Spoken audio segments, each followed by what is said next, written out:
अध्याय 2 नए साझेदार का प्रवेश।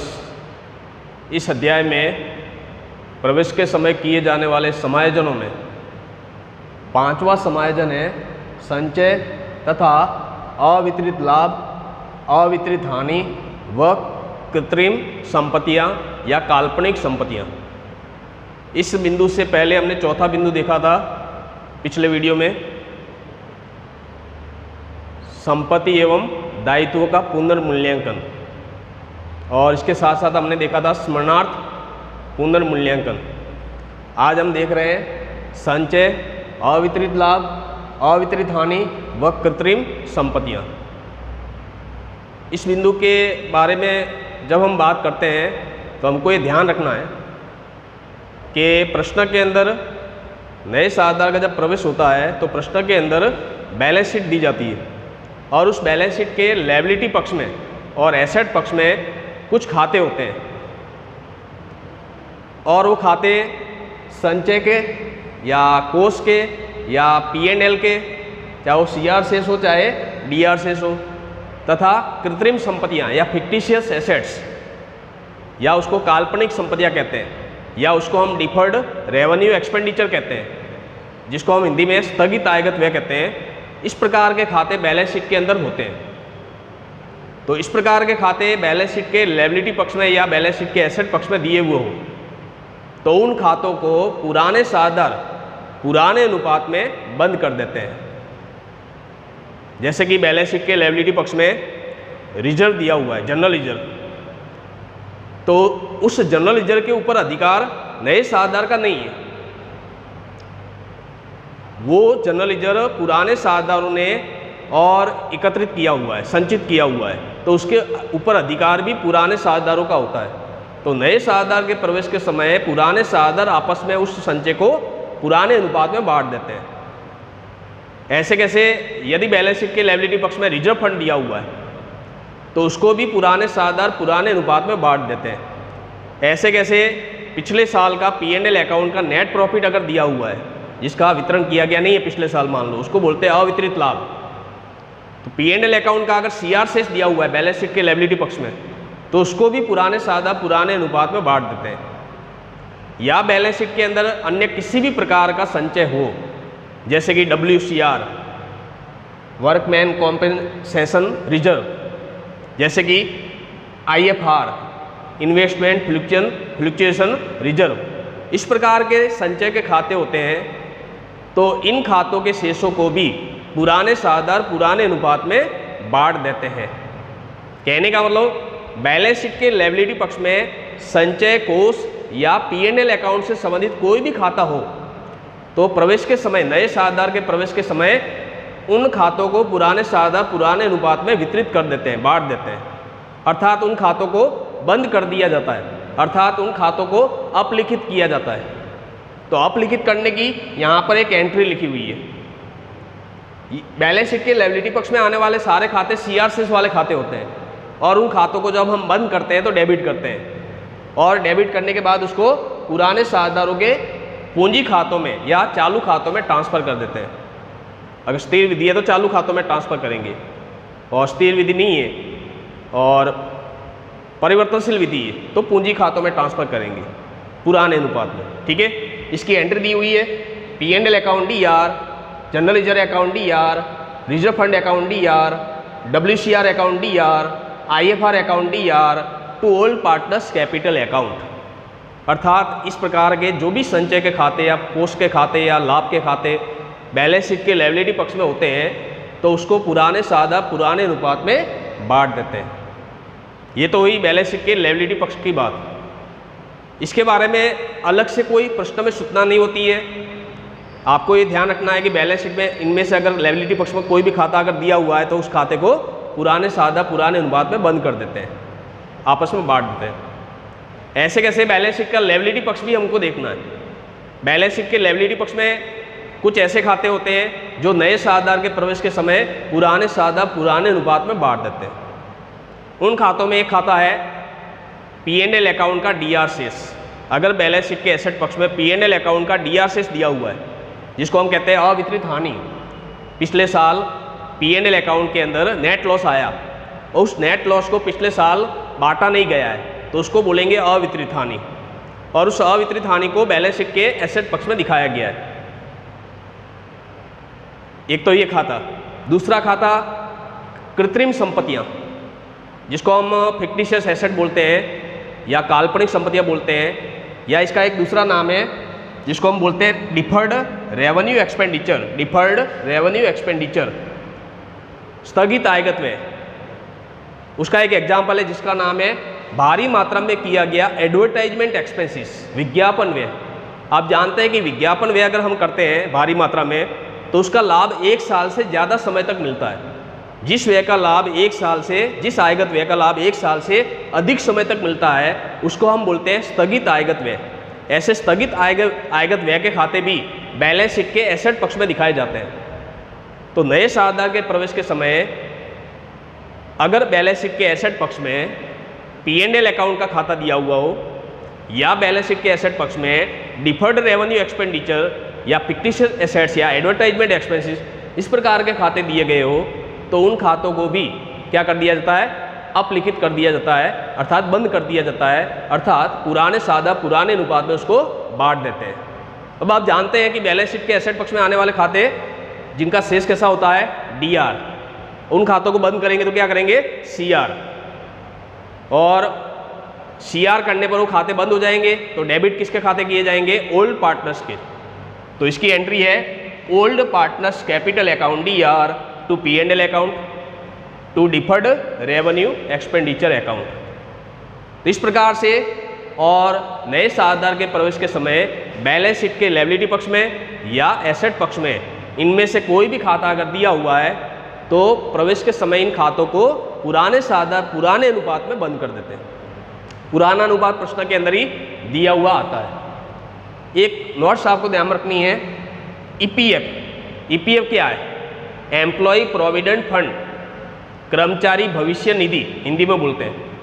तो कर्मचारी भविष्य निधि वो फर्म का क्या कहलाता है, दायित्व कहलाता है। अगर बैलेंस शीट के लायबिलिटी पक्ष में एम्प्लॉय प्रोविडेंट फंड दिया हुआ हो, अब आपके दिमाग में आता है कि फंड लिखा हुआ है, तो फंड तो पुराने साधन पुराने अनुपात में बांट देते हैं। तो फंड में कौन सा फंड, रिजर्व फंड, तो पुराने साधन पुराने अनुपात में बांट देते हैं। लेकिन अगर EPF दिया हुआ है, एम्प्लॉय प्रोविडेंट फंड दिया हुआ है, तो वो संचय नहीं है, वो फंड नहीं है, वो फर्म का क्या है, दायित्व है। तो उस दायित्व को पुराने साधन पुराने अनुपात में नहीं बांटना है, साझेदारों में बांटा नहीं जाएगा, वो फर्म का दायित्व है, वो संचय नहीं, कोष नहीं है। तो ये भी चीज़ हमको ध्यान में रखनी है। इस प्रकार से ये 2 एंट्रियों के माध्यम से और हमने इस बिंदु को समझने का प्रयत्न किया है। अब अगली बात है कि कर्मचारी क्षतिपूर्ति संचय, जिसको हम क्या बोलते हैं, वर्कमैन कॉम्पेंसेशन रिजर्व, कर्मचारी क्षतिपूर्ति संचय, जिसको शॉर्ट में WCR कहते हैं। इसके संदर्भ में कुछ अलग अलग परिस्थितियां हैं। जैसे यहाँ पर मैंने 5 परिस्थितियां लिखी हुई है। इन 5 परिस्थितियों में से प्रश्न के अंदर जिस प्रकार की परिस्थिति है उसको ध्यान में रखते हुए हमको कार्य करना है। WCR एक विशिष्ट प्रकार की मद है। अब ये WCR होता क्या है, अब नाम से ही हमको पता चलता है कि इसका नाम क्या है, कर्मचारी क्षतिपूर्ति संचय। जैसे कोई कंपनी है और उस कंपनी के अंदर हजारों कर्मचारी काम करते हैं, और काम करते हुए किसी भी कर्मचारी के साथ क्षति हो जाती है शारीरिक, चाहे वो अपंगता आ जाए, चाहे उसकी मृत्यु हो जाए, तो उसके परिवार को उसकी आर्थिक सुरक्षा प्रदान करने के लिए कंपनी के द्वारा एक संचय का निर्माण किया जाता है, जिसका नाम है कर्मचारी क्षतिपूर्ति संचय। तो नए साझेदार के प्रवेश के समय ये ध्यान रखना है कि अगर फर्म के ऊपर किसी भी प्रकार का क्षतिपूर्ति का कोई दायित्व उत्पन्न हुआ है, कर्मचारी क्षतिपूर्ति का कोई दायित्व उत्पन्न हुआ है, तो उस दायित्व की राशि कर्मचारी क्षतिपूर्ति संचय में से ली जाएगी, और उसके बाद शेष बचा हुआ जो संचय होगा वो पुराने साझेदारों पुराने अनुपात में बांट दिया जाएगा। लेकिन केवल एकमात्र ये परिस्थिति नहीं है, और भी बहुत सारी परिस्थितियां हैं जिसको एक एक करके हम समझने का प्रयत्न करेंगे। जैसे पहला पॉइंट लिखा हुआ है, सूचना में WCR से दायित्व कम होने पर, जैसे बैलेंस शीट के लायबिलिटी पक्ष में और WCR दिया हुआ है 5000, बैलेंस शीट के लायबिलिटी पक्ष में WCR दिया हुआ है 5000, तो सूचना में क्या है, WCR से दायित्व कम होने पर, अर्थात कि सूचना में लिखा हुआ है कि कर्मचारी क्षतिपूर्ति के लिए और 4000 का दायित्व उत्पन्न हुआ है। 4000 का दावा किया गया कर्मचारी के द्वारा, कर्मचारी के साथ क्षति हुई है और कर्मचारी ने कंपनी के ऊपर क्या किया है, 4000 का दावा किया है। लेकिन हमारे पास संचय कितना है, 5000 है। तो इसकी एंट्री क्या होगी, WCR account ER 5000 to liability for WCR 4000। क्यों? क्योंकि कर्मचारी ने क्षतिपूर्ति के लिए दावा कितना किया है, 4000। तो फर्म के ऊपर दायित्व कितना है, 4000। लायबिलिटी फॉर WCR, लायबिलिटी मतलब दायित्व। बाकी का 1000 रुपया जो है वो ओल्ड पार्टनर में कैपिटल अकाउंट में क्या करेंगे, पुराने अनुपात में बांट देंगे। तो पहला बिंदु समझ में आ गया कि सूचना में WCR से दायित्व कम होने पर, सूचना में WCR से दायित्व कम होने पर, बैलेंस शीट में WCR 5000 है, सूचना में 4000 है या 3000 है या 2000 है, तो उस परिस्थिति में जितना भी दायित्व है वो दायित्व तो टू लायबिलिटी फॉर WCR करेंगे और बाकी जो राशि होगी उसको ओल्ड पार्टनर्स के कैपिटल अकाउंट में ट्रांसफर कर देंगे पुराने अनुपात में। इस प्रकार से WCR का पूरा खाता क्या हो जाएगा, बंद हो जाएगा। दूसरा पॉइंट है, सूचना में WCR के बराबर दायित्व होने पर, जैसे बैलेंस शीट में लायबिलिटी में, बैलेंस शीट के लायबिलिटी पक्ष में WCR 5000 है, सूचना में लिखा हुआ है कि कर्मचारी ने क्षतिपूर्ति के लिए दावा किया है 5000 का, मतलब कि 5000 का दायित्व उत्पन्न हुआ है, तो WCR के बराबर है। तो उस परिस्थिति में WCR की जो पूरी की पूरी राशि है वो पूरी की पूरी राशि किस खाते में ट्रांसफर करनी है, लायबिलिटी फॉर WCR। तो इसकी एंट्री क्या हो जाएगी, WCR account ER to liability for WCR, अर्थात WCR का खाता पूरा का पूरा 5000 से बंद हो जाएगा और लायबिलिटी में ट्रांसफर हो जाएगा। अगला पॉइंट है, तीसरा पॉइंट, सूचना में WCR से ज्यादा दायित्व होने पर, सूचना में WCR से ज्यादा दायित्व उत्पन्न होने पर, जैसे कि बैलेंस शीट में 5000 WCR है लेकिन सूचना में दायित्व 6000 है या 7000 है या 8000 है, मान लेते हैं कि 6000 दायित्व उत्पन्न हुआ है, कर्मचारी ने क्षतिपूर्ति के लिए दावा कितना किया है, 6000 का दावा किया है, लेकिन बैलेंस शीट में WCR कितना है, 5000 ही है, तो WCR अकाउंट DR कितना होगा, 5000 ही होगा। लेकिन लायबिलिटी फॉर WCR कितना है, 6000 है, तो लायबिलिटी फॉर WCR 6000 होगा, WCR अकाउंट DR कितना होगा, 5000 होगा, तो बाकी का 1000 रिवैल्यूएशन अकाउंट DR करेंगे, अर्थात लायबिलिटी 1000 क्या है, ज़्यादा है, WCR से लायबिलिटी 1000 ज़्यादा है, तो वो 1000 जो लायबिलिटी वो क्या हो रही है, लायबिलिटी में वृद्धि हो रही है, उस लायबिलिटी की वृद्धि की राशि को किस खाते में ले जाएंगे, रिवैल्यूएशन खाते में ले जाएंगे, पुनर्मूल्यांकन खाते में DR करेंगे। लायबिलिटी में वृद्धि होने पर रिवैल्यूएशन खाता DR करो, ये बिंदु हमने पिछले वीडियो में बताया था। तो तीसरा बिंदु समझ में आ गया। अगला बिंदु है चौथा बिंदु, सूचना में दायित्व का उल्लेख ही न हो, बैलेंस शीट के लायबिलिटी पक्ष में WCR 5000 है लेकिन सूचना में WCR के दायित्व के बारे में कोई उल्लेख नहीं है, किसी भी कर्मचारी ने दावा नहीं किया है, बिल्कुल कोई सूचना ही नहीं है, तो जितना भी WCR है वो 5000 पूरा का पूरा WCR का खाता क्या करेंगे, ओल्ड पार्टनर्स के कैपिटल अकाउंट में पुराने अनुपात में बांट देंगे। तो एंट्री क्या हो जाएगी, WCR account ER 5000 to old partners capital account to old partners capital account 5000। और अंतिम बिंदु है पांचवा, बैलेंस शीट में WCR नहीं है, बैलेंस शीट में कोई WCR का खाता नहीं है लेकिन सूचना में दायित्व का उल्लेख है, लेकिन सूचना में किसी कर्मचारी ने क्षतिपूर्ति के लिए दावा किया है 5000 का या 4000 का या 3000 का 2000 का या 6000 का, कितनी भी राशि हो, लेकिन बैलेंस शीट में किसी भी प्रकार का WCR नहीं है, लायबिलिटी में WCR का खाता ही नहीं है, तो उस परिस्थिति में एंट्री क्या बनेगी, दायित्व में वृद्धि होने पर रिवैल्यूएशन खाता DR करो, revaluation account DR to liability for WCR। इस प्रकार से ये 5 बिंदु आपके दिमाग में रहने चाहिए कर्मचारी क्षतिपूर्ति संचय के संदर्भ में। निवेश या विनियोग उतार चढ़ाव संचय, जिसको इंग्लिश में इन्वेस्टमेंट फ्लक्चुएशन रिजर्व कहते हैं, शॉर्ट में इसको IFR कहते हैं, इसके संदर्भ में भी कुछ आपको 5 बातें ध्यान रखनी है। लेकिन वो 5 बातें देखने से पहले ये इन्वेस्टमेंट फ्लक्चुएशन रिजर्व होता क्या है, इसके ऊपर हम बात कर रहे हैं। जैसे पहले हमने WCR के बारे में बताया, अभी हम IFR के बारे में बता रहे हैं। तो जैसे कोई कंपनी होती है उस कंपनी के द्वारा और बचत किया हुआ जो पैसा होता है उन पैसों को कहीं किसी दूसरी कंपनी के शेयर या डिबेंचर में पैसा निवेश कर दिया जाता है या विनियोग कर दिया जाता है, तो उसको हम इन्वेस्टमेंट बोलते हैं, निवेश बोलते हैं। किसी कंपनी के शेयर खरीदना या किसी कंपनी के डिबेंचर खरीदना या बॉन्ड खरीदना, ये सब क्या कहलाता है? इन्वेस्टमेंट कहलाता है या निवेश कहलाता है।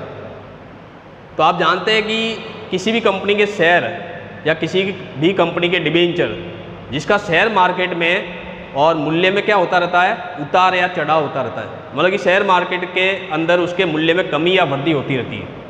यदि शेयर मार्केट में हमारे द्वारा किए गए किसी कंपनी के निवेश के अंदर और उस शेयर के भाव में या डिबेंचर के भाव में कमी आती है तो हमको नुकसान होगा। तो उस नुकसान की या क्षति की पूर्ति के लिए और हम क्या करते हैं? संचय का निर्माण करते हैं, जिसका नाम है विनियोग या निवेश उतार चढ़ाव संचय। तो ये हमको ध्यान में आना चाहिए कि ये संचय का निर्माण क्यों किया जाता है। अभी जो अलग अलग 5 परिस्थितियां हैं, उन 5 परिस्थितियों के ऊपर हम बात कर रहे हैं। सबसे पहली परिस्थिति है, यदि प्रश्न में विनियोग के बाजार मूल्य की कोई सूचना नहीं है, मतलब कि सूचना में कहीं पर भी ऐसा लिखा हुआ नहीं है कि विनियोग का बाजार मूल्य ये है। बैलेंस शीट के एसेट पक्ष में दिया हुआ है विनियोग, लेकिन सूचना में कहीं पर भी उसकी कमी या वृद्धि के बारे में कोई सूचना नहीं है। बैलेंस शीट के लायबिलिटी पक्ष में IFR दिया हुआ है, सूचना में किसी भी प्रकार की इन्वेस्टमेंट की कोई सूचना नहीं है।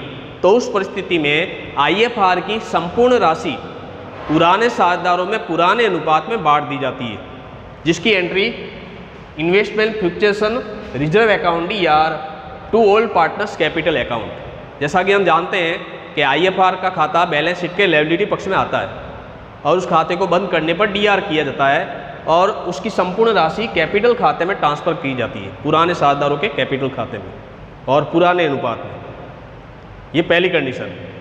दूसरी कंडीशन है, यदि प्रश्न में विनियोग का बाजार मूल्य, यदि प्रश्न में विनियोग का बाजार मूल्य बैलेंस शीट के एसेट पक्ष में दिए हुए जो इन्वेस्टमेंट होते हैं उसके मूल्य के बराबर हो। मान लो मैं एक एग्जांपल दे रहा हूँ कि बैलेंस शीट के एसेट पक्ष में 25,000 है इन्वेस्टमेंट, सूचना में लिखा हुआ है कि इन्वेस्टमेंट का बाजार मूल्य 25,000 है, अर्थात इन्वेस्टमेंट के मूल्य में किसी भी प्रकार की कमी या वृद्धि नहीं है, मतलब बाजार मूल्य और पुस्तक मूल्य दोनों समान है। उस परिस्थिति में बैलेंस शीट के लायबिलिटी पक्ष में अगर IFR दिया हुआ है तो उस IFR की संपूर्ण राशि को ओल्ड पार्टनर्स के कैपिटल अकाउंट में ट्रांसफ़र कर दी जाती है पुराने अनुपात में। जैसा कि हमने पहले पॉइंट में देखा वो सेम बात यहाँ पर भी लागू होगी। अगर सूचना नहीं है तो भी, और सूचना में अगर बाजार मूल्य बैलेंस शीट के पुस्तक मूल्य के बराबर अगर दिया हुआ है तो दोनों परिस्थितियों में एंट्री समान रहेगी, और वो एंट्री है इन्वेस्टमेंट फ्लक्चुएशन रिजर्व अकाउंट या to old partners capital account. ऐसे कैसे? तीसरा बिंदु है, यदि प्रश्न में विनियोग का बाजार मूल्य बैलेंस शीट के एसेट पक्ष में दिए हुए इन्वेस्टमेंट के मूल्य से कम हो। ठीक है, बाजार मूल्य इन्वेस्टमेंट का जो पुस्तक मूल्य है उससे बाजार मूल्य कैसा है? कम है, मतलब कि बाजार मूल्य में क्या हुई है? कमी हुई है। लेकिन कमी कैसी है? ये कमी IFR की राशि से ज़्यादा न हो। जैसे मैं एक एग्जांपल दे रहा हूँ, इस एग्जांपल के माध्यम से आपको समझना है कि IFR 5,000 है, बैलेंस शीट के लायबिलिटी पक्ष में IFR की राशि 5,000 है, बैलेंस शीट के एसेट पक्ष में इन्वेस्टमेंट 25,000 है। सूचना में लिखा हुआ है कि इन्वेस्टमेंट का बाजार मूल्य और इन्वेस्टमेंट का बाजार मूल्य 22,000 है। कितना है? इन्वेस्टमेंट का बाजार मूल्य 22,000 है और बैलेंस शीट के एसेट पक्ष में कितना मूल्य है? 25,000। इसका मतलब 3,000 की कमी हुई है। कितनी कमी हुई है? 3,000 की। और IFR की राशि कितनी है?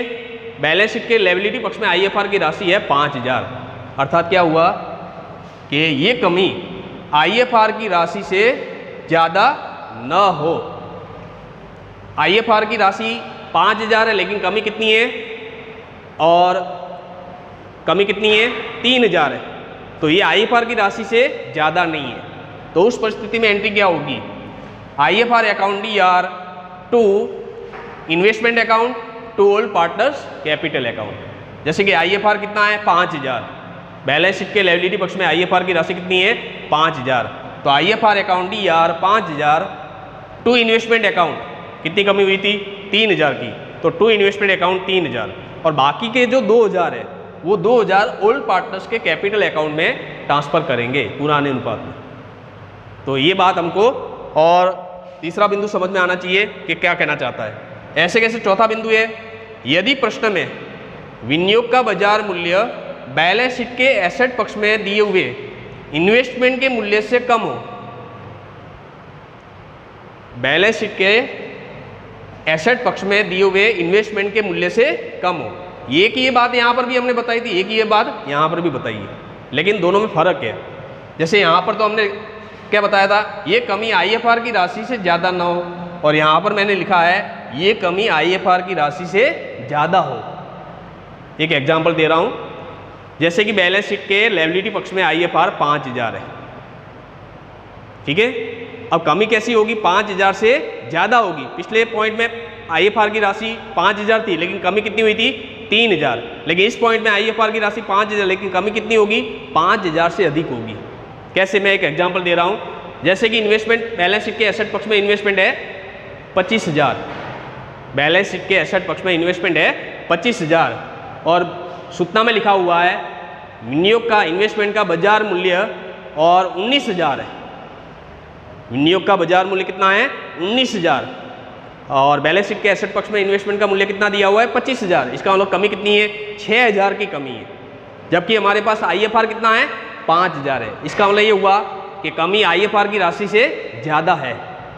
तो IFR की राशि से कमी ज़्यादा होती है, तो उस परिस्थिति में ये एंट्री बनेगी, IFR अकाउंट DR 5000, IFR तो 5000 ही है, IFR अकाउंट DR 5000, लेकिन कमी कितनी हुई है टू इन्वेस्टमेंट 6000।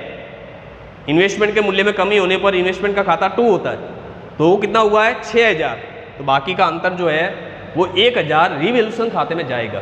तो रिवैल्यूएशन अकाउंट DR होगा 1000 रुपये। मतलब कि संचय से ज़्यादा अगर कमी होती है तो संचय की राशि जितनी ज़्यादा कमी हुई है उतनी राशि आपको रिवैल्यूएशन खाते में ले जानी है। संचय 5000 है, कमी 6000 है, तो 1000 रिवैल्यूएशन खाते में जाएगा। और आप जानते हैं कि रिवैल्यूएशन के DR में हम क्या बताते हैं, संपत्ति के मूल्य में, विनियोग के मूल्य में होने वाली कमी, और ये कमी कितनी बताई जाएगी 1000। कमी वास्तव में 6000 हुई, लेकिन 5000 हमने कहाँ से ले लिए, संचय में से ले लिए, और 1000 संचय में से ले सकते नहीं है, संचय इतना ही है, तो बाकी का 1000 हमको रिवैल्यूएशन के DR में बताना है। अगला बिंदु, पांचवा अंतिम पॉइंट, यदि प्रश्न में विनियोग का बाजार मूल्य बैलेंस शीट के एसेट पक्ष में दिए हुए मूल्य से ज़्यादा हो, बैलेंस शीट में कितना है 25000, लेकिन बाजार मूल्य 30000 है, बाजार मूल्य में क्या हुई है वृद्धि हुई है, तो IFR का उपयोग नहीं किया जाएगा। बैलेंस शीट के लायबिलिटी पक्ष में जितना भी IFR है वो पूरा का पूरा IFR ओल्ड पार्टनर्स में बांट देना है। 5000 पूरा का पूरा IFR ओल्ड पार्टनर में बांट देना है। IFR में कमी कब होती है, जब बाजार मूल्य में कमी होती है। यहाँ तो बाजार मूल्य में क्या हुई है, वृद्धि हुई है, तो बाजार मूल्य में वृद्धि होने पर IFR की संपूर्ण राशि ओल्ड पार्टनर्स में बांट दी जाती है पुराने अनुपात में। और जितनी भी वृद्धि हुई है, जैसे कि 5000 वृद्धि हुई है, इन्वेस्टमेंट का पुस्तक मूल्य 25000 है और बाजार मूल्य 30000 है, तो 5000 की वृद्धि हुई है। तो वृद्धि हम कहाँ पर बताते हैं, रिवैल्यूएशन के CR साइड। रिवैल्यूएशन का पॉइंट हमने समझाया था। तो संपत्ति के मूल्य में वृद्धि होने पर पुनर्मूल्यांकन खाते को CR किया जाता है, रिवैल्यूएशन खाते को CR किया जाता है। तो investment account DR to revaluation account. इस प्रकार से ये 5 बातें IFR के संदर्भ में आपको ध्यान रखनी है।